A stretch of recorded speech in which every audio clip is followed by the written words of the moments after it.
이야기가 있는 클래식 음악 세계로 합류합니다. 정태양의 클래식이 빛나는 순간. 들을수록 좋아지는 클래식 음악, 재미있게 듣고 더 친해질 수 있습니다. 오늘도 클래식 음악 세계로 우리를 안내해줄 피아니스트 정태양 선생님 출연하셨습니다. 안녕하십니까? 네, 여러분 안녕하세요. 피아니스트 정태양입니다. 날씨가 추워졌어요. 날씨가 오늘 확 추워진 것 같습니다. 몸 괜찮습니까? 네, 괜찮습니다. 우리 연주자들은 감기에 걸리면 네, 무대에서 영향을 많이 미치기 때문에 맞아요. 감기를 조심하셔야 됩니다. 이 연주하다가 기침 나면 정말 당황스럽죠. 또 우리가 감기에 걸리면 관객석에 옮을 수도 있지 않습니까? 그렇죠. 같이 연주하는 또 연주자들한테도 미안하고 항상 조심하고 있어요. 독감 예방주사 맞았습니까? 네, 맞았어요. 아, 맞으셨군요. 이제 안 걸리시겠네요.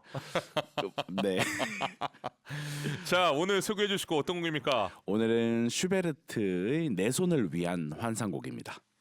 이 곡을 오늘의 주제곡으로 선정한 이유가 있을까요? 이 곡은 너무 이미 유명해서 어떤 걸 소개드릴 수 있을까라는 생각을 조금 하기도 했지만 조금 더 깊이 알아보면 여러분들이 이 곡을 다시 들으실 때 더 행복하실 것 같아서 한번 골라봤어요. 간만에 익숙한 곡을 선곡하셨습니다. 아주 간만에 우리 청취자들께서 모두 한 번쯤은 들어보신 곡을 선곡했습니다. 자, 슈베르트도 그렇고 낭만주의 시대에는 내 손을 위한 피아노 곡을 많이 작곡했죠. 네, 이 시대 때는 그러니까 모차르트 정도부터 시작해서 이 낭만주의 트렌드에서 내 손을 위한 피아노 곡을 많이들 작곡했어요. 처음 들으시는 분들께서는 내 손, 왜 우리는 두 손인데 내 손이냐라고 말씀하실 수도 있겠지만 연주자 두 명이서 함께 연주하기 때문에 네 손이 되는 것입니다. 이 슈베르트만 해도 35곡 정도의 네 손을 위한 피아노 곡을 작곡했는데 그 모든 작품 중에서도 가장 유명한 곡이 오늘 소개드리는 환상곡입니다. 자, 이 환상곡 여러분들 딱 어떻게 보면 듣자마자 많이 들어봤던 곡인데 할 정도로 익숙한 곡을 오늘 그렇죠. 가져와서 너무 기분이 좋은데요. 자, 그때 이제 인기를 많이 끌었던 혹시 이유는 또 있을까요? 이 당시에 피아노 한 대에 두 명이 앉아서 함께 연주하는 우리 국어로는 연탄곡이라고도 합니다. 네. 이런 스타일이 많이 유행을 했었거든요. 사실 왜 그랬냐면 이때 가정마다 피아노가 조금 보급이 많이 됐었던 때입니다. 그래서 가정을 방문해서 피아노를 가르쳐 주는 선생님들도 많이 활발했고요. 많은 사람들이 이 피아노라는 것을 취미로 배우기도 했었습니다. 네. 그러니까 중산층 가정에서는 피아노 하나쯤 있고 피아노 좀 배우고 그러는 것이 활발해졌던 거죠. 그러다 보니까 가정에서 뭐 식구들 앞에서 또는 친구들 앞에서 이렇게 피아노 치는 일이 흔해졌는데 출판사에서도 이분들이 연주를 많이 하게끔 악보를 좀 많이 만들어낸 거예요. 그렇다 보니까 자연스럽게 작곡가들도 이런 형태의 연주에 관심을 많이 가지게 된 거죠. 그리고 제가 또 하나 생각했던 것은 이때는 CD라는 게 없었잖아요. 그렇다 보니까 뭐 베토벤의 교향곡을 내가 듣고 싶다, 운명 교향곡을 듣고 싶다. 그러면 공연장에 가지 않고는 들을 수 있는 방법이 도무지 없었던 거예요. 아하. 그래서 이 출판사에서 두 명이서 연주하면 예를 들어서 그 다음에 혼자서 연주하기가 좀 애매해지거든요. 그러면 오른쪽에 앉은 사람이 오케스트라 대용을 해주는군요. 그러니까 혼자 아하. 치는 것보다 훨씬 많은 폭을 커버할 수 있어요. 그렇다 보니까 출판사에서도 이 내 손을 위한 여러 가지 편곡들을 막 내놓는 그런 시대였습니다.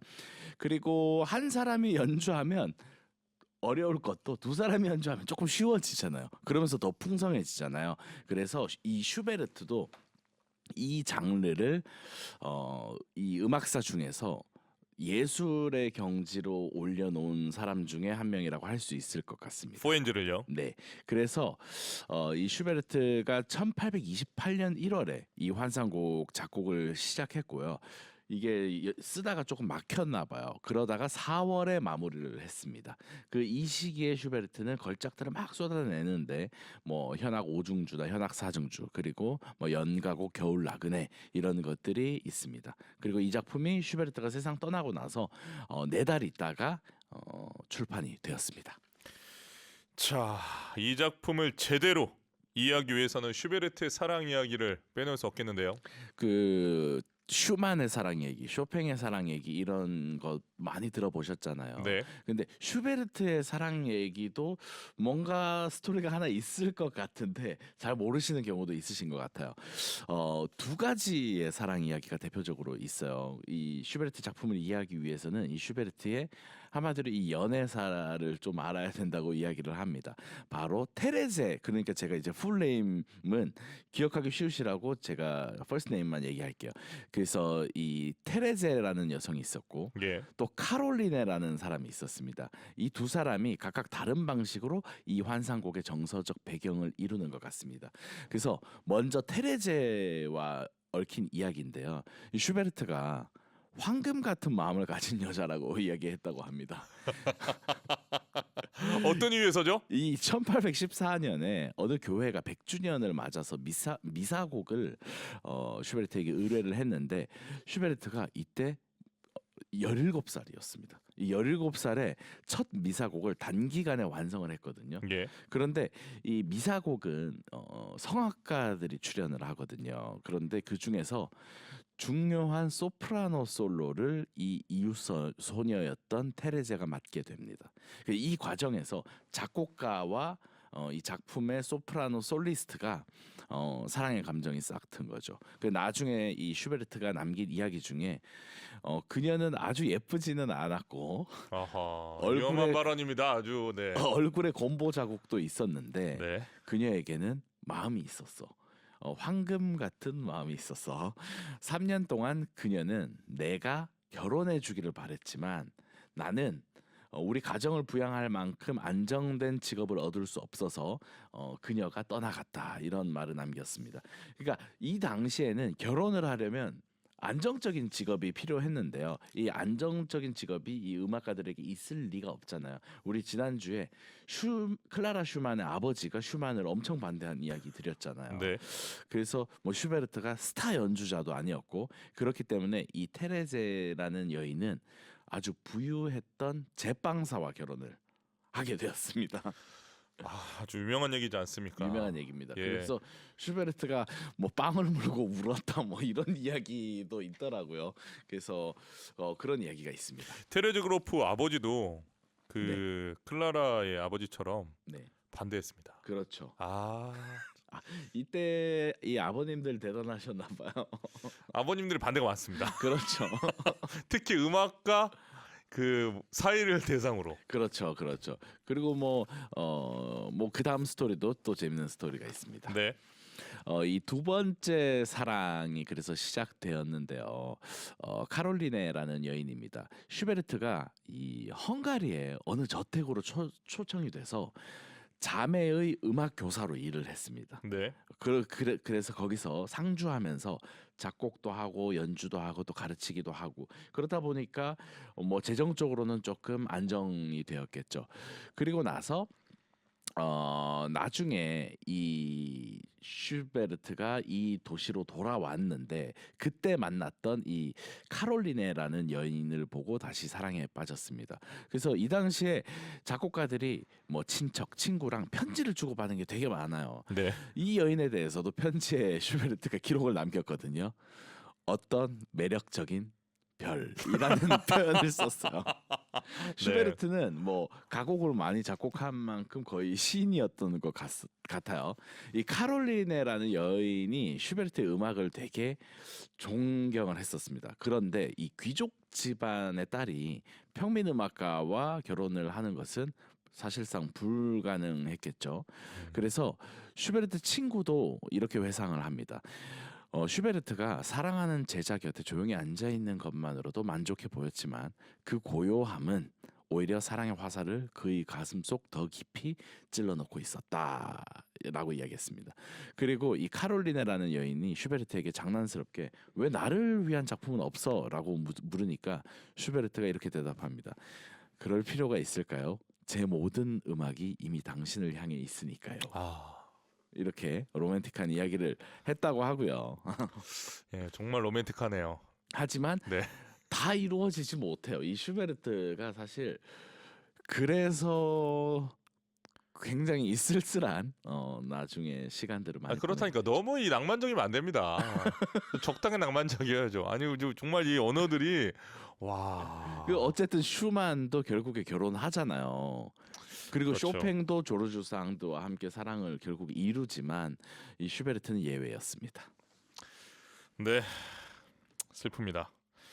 그 본인이 사랑하는 여인과의 사랑을 이루지 못했지만 작곡가, 음악가로서의 슈베르트는 큰 사랑을 받지 않았습니까? 그러니까 슈베르트가 부자였던 기록은 없지만요. 사실은 생전에 많은 사람들이 슈베르트의 음악을 알아봤어요. 그래서 가까운 친구들이나 귀족 후원자들 그리고 애호가들이 슈베르트의 음악을 사랑해서 슈베르티아데라는 사적인 모임이 있을 정도였습니다. 그 슈베르트한테 이 우리 음악가들에게는 네. 아주 중요한 음악사의 역사를 가지고 있잖아요. 맞아요. 이 슈베르트를 중심으로 한 애호가들의 모임인 이 슈베르티아데가 모리츠 폰 슈빈트의 그림 중에 슈베르트의 이 전역에 대해서 기록한 그림도 있습니다. 그럴 정도였고 이 슈베르트는 이 슈베르티아데라고 하면 어떤 형태로 연주가 이루어졌냐면요.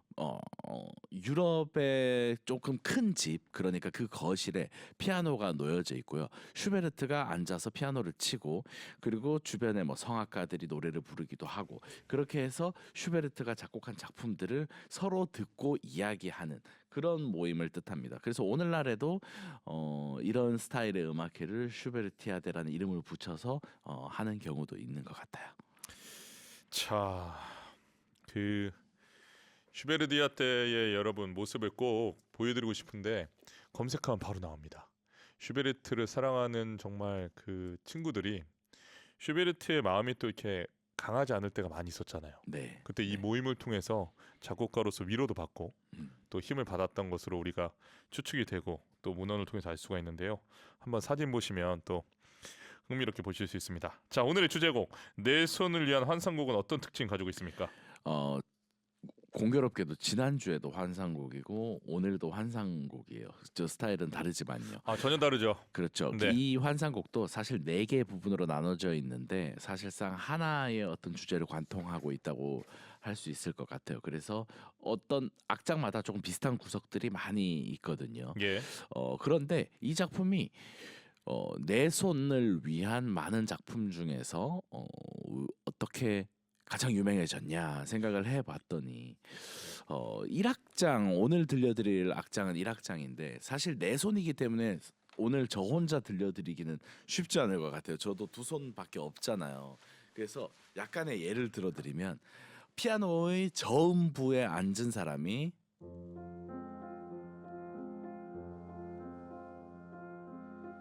이렇게 연주를 하잖아요. 네. 그러면 피아노의 고음부에 앉은 사람이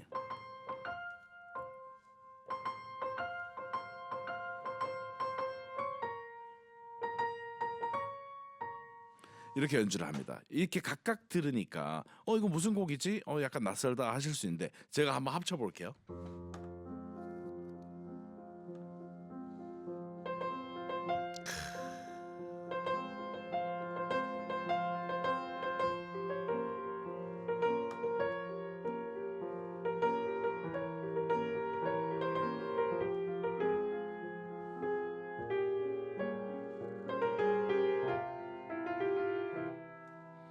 뭔가 왼손이 울렁울렁하는 흔들리는 저음인데 오른손에서는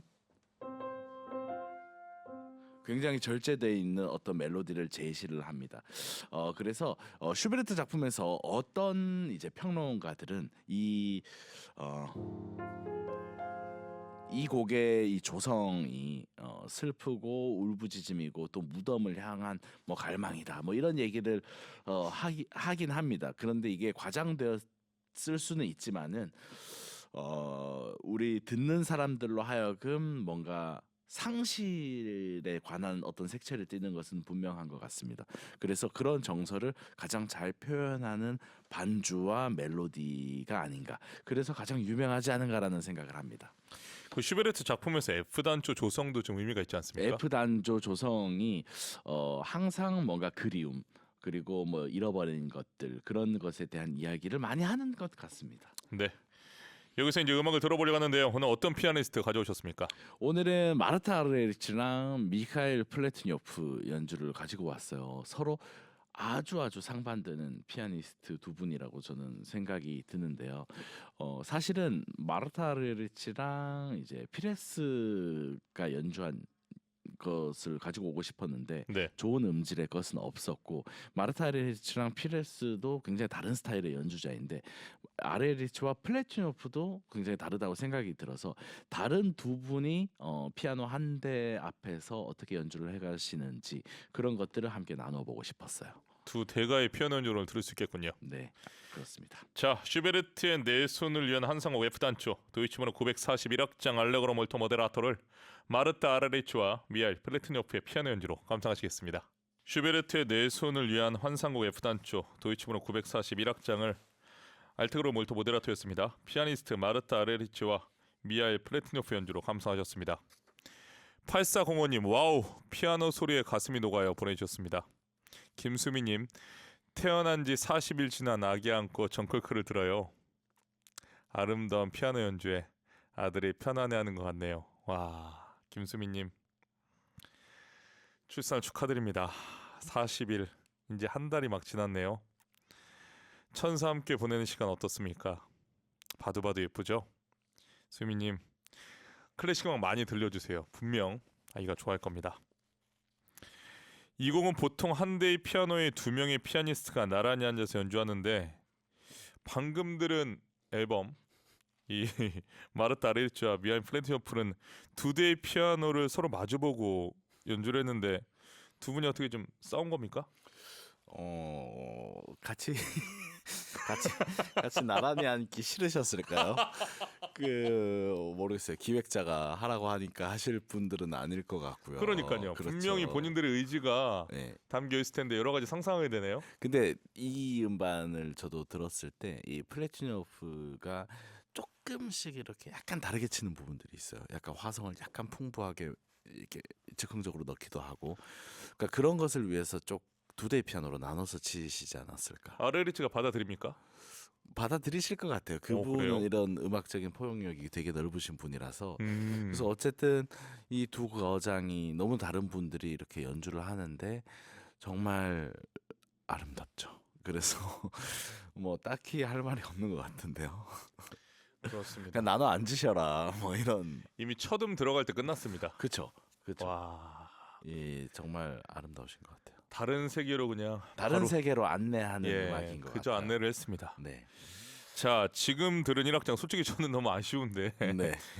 이어지는 2악장도 듣고 싶어서 참 아쉬웠는데요. 2악장에는 어떤 특징이 담겨 있습니까? 그러니까 사실 이거는 쭉 뭔가 음악이 뚝 끊기는 느낌이 들잖아요. 네. 그런데 다 들려드리면 여러분 저 점심 못 드십니다. 그래서 1악장 대표적으로 들려드렸는데 네. 2악장은 좀 느리고요. 뭐 당연히 막 폭발하지는 않습니다. 다만 3악장에 가서는 조금 이렇게 템포가 빨라지고 또 경쾌함도 있는데 그러나 이 밝은 느낌이 지속되는 거는 아니라고 할 수 있을 것 같아요. 그리고 4악장에서는 처음에 선율이 다시 등장해서 1악장에서 이 멜로디를 들으셨던 것보다 뭔가 더 멀리 있고 더 아득하게 느껴지는 그런 분위기를 자아내는 것 같습니다. 그래서 1악장에서 제가 연주해 드렸던 그 주제가 이 4악장까지 전체를 관통한다고 할 수 있을 것 같아요. 이 환상곡의 주제를 푸시킨의 시와 연결짓기도 합니까? 저도 이번에 이것을 알았어요. 푸시킨의 시처럼 그걸 인용해서 이 곡을 많이 설명을 하더라고요. 그래서 이 시를 읽어드릴게요. 나는 그대를 사랑했었고 아마 지금도 그 사랑의 그리움은 내 영혼 깊은 곳에서 완전히 사라지지 않았습니다.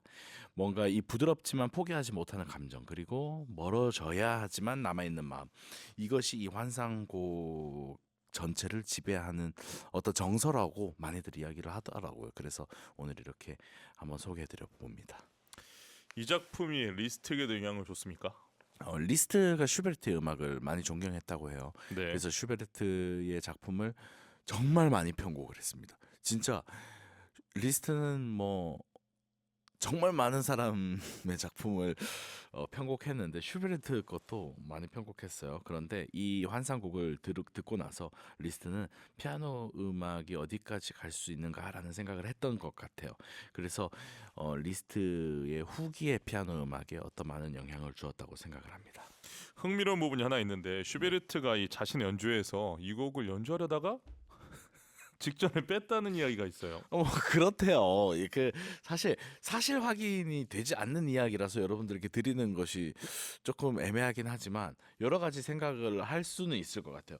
여러분들은 슈베르트가 이 곡을 그러니까 슈베르트는 공개적인 대형 콘서트를 거의 하지 않았는데 그 거의 유일한 대형 콘서트에서 이 곡을 연주하기로 했다가 뺐는데 그 이유를 한번 좀 생각해 보시면 너무 개인적인 곡이라 저희가 뭐 이야기 드렸던 사랑과 관련된 곡이라서 마음이 좀 힘들어서 뺐는지 아니면 같이 연주할 이 파트너를 제대로 찾지 못했던지 또는 슈베르트가 준비가 안 됐다든지 뭐 기타 등등 여러 가지 이유가 있을 거 아니에요. 여러분들의 상상에 맡기겠습니다. 저는 생각해 보면 지금 태영 선생님 말씀하신 것처럼 이 곡이 가지고 있는 이 에너지가 네. 이 대형 아, 우리가 얘기하는 대극장 네. 천석에서의 극장보다는 네. 한 2-30명, 맞아요. 한 50명이네. 맞아요. 그래서 전달이 됐을 때 충분히 전달되는 이걸 제가 상상해봤거든요. 네. 이 곡을 만약 네. 국립극장이나 네. 롯데 콘서트홀이나 그렇죠. 세종문화회관 예술에 있는 콘서트를 이 곡을 연주 뭐 지금 연주 많이 하지만 네. 네. 그때 당시에 이제 슈베르트 정서로는 이건 아닌가. 그렇죠. 이 곡은 지금 정경 교수님 이야기하신 것처럼 예. 가장 어울리는 정서는 제가 생각할 때 연주자 둘이서 방에서 연주를 하는데 누가 몰래 보는 몰래 그들의 연주를 보는 게 이 곡과 가장 잘 어울리는 거 아니에요? 그러네요. 그러니까 그러네. 정경 교수님 말씀처럼 한 10명, 20명 정도 규모까지는 오케이 할 것 같아요. 그런데 1000명은 좀 그렇지 않을까요? 네. 음악이 달라질 것 같아요. 음악이 달라지죠. 더 크게 쳐야 될 것 같은 느낌도 네. 왠지 들 것 같고 여러 가지 이유가 있었을 것 같습니다. 흥미롭습니다. 자, 태양 쌤이 이 또 궁금해하는 그러니까 저희가 태양 쌤한테서 궁금한 게 연주 버전 여러 버전 있지 않습니까? 너무 많죠. 너무 많아요. 그 프라티노프는 또 약간 다르게 쳤다고 얘기하셨는데 네. 개인적으로 좋아하는 연주 버전 뭐가 있습니까? 저는 일단 우리나라 연주자 심박주호 연주 좋아해요. 어허. 네, 제가 너무 좋아하는 팀이고요. 네. 심박주호 연주 너무 사랑했고 일단 옛날 연주 중에서 한번 생각해 보자면 뭐가 있을까요? 뭐 아르투르 슈나벨 슈나벨. 연주도 있을 것 같고 네. 또 알프레드 브렌델의 연주도 있을 것 같고 거의 유명한 많은 분들이 이 곡을 남겼고 또 최근에 인상적인 연주는 레이프 오베 안스네스와 샤마유라는 프랑스 피아니스트 두 분이 연주한 것도 최근에 좋았어요. 저는 오늘 곡 딱 들었을 때는 뭐 마리앙 조안 피레스나 네, 너무 브렌델도 너무 잘해요. 네, 브렌델도 너무 잘 어울려요. 예. 그 피레스는 최근에 은퇴 선언을 하셨고 이제 환경 활동으로 가셨고 브렌델은 이제 작곡을 하셨는데 그분들의 그 지적인 연주 너무 사랑해요. 자, 우리 심박두 여러분. 첫 번째로 심박두를 태양 심박두 선생님이 사랑해요. 꼽아주셨다는 거 잊지 마시기 바랍니다. 제가 너무 좋아하는 피아니스트들이다. 자, 알겠습니다. 오늘은 슈베르트 생의 마지막 해에 작곡되었고 자신의 이야기를 담은 특별한 작품인 내 손의 환상곡에 대해서 깊이 있게 알아봤습니다. 여러분 익숙한 멜로디지만 이렇게 또 뒤 에피소드와 연주화를 들으니 곡이 새롭게 느껴지시죠? 이 곡도 많이 사랑해 주시기 바랍니다. 혹시 태영쌤 이 곡 연주할 예정은 없습니까? 연주할 예정 없어요. 저 누가 저랑 연주 좀 해주세요. 이거 누구 안 계신가요? 지금 구애를 하고 계시네요. 주변 피아니스트들한테 좀 물어볼까봐 진짜. 이거 좋을 것 같은데 그 진- 퍼스트가 좋습니까? 세컨이 좋습니까? 퍼스트죠. 멜로디 멜로디 연주하고 싶어요. 자, 참고하시기 바랍니다. 태양쌤이 연주자를 구하고 있는 세컨을 구하고 있습니다.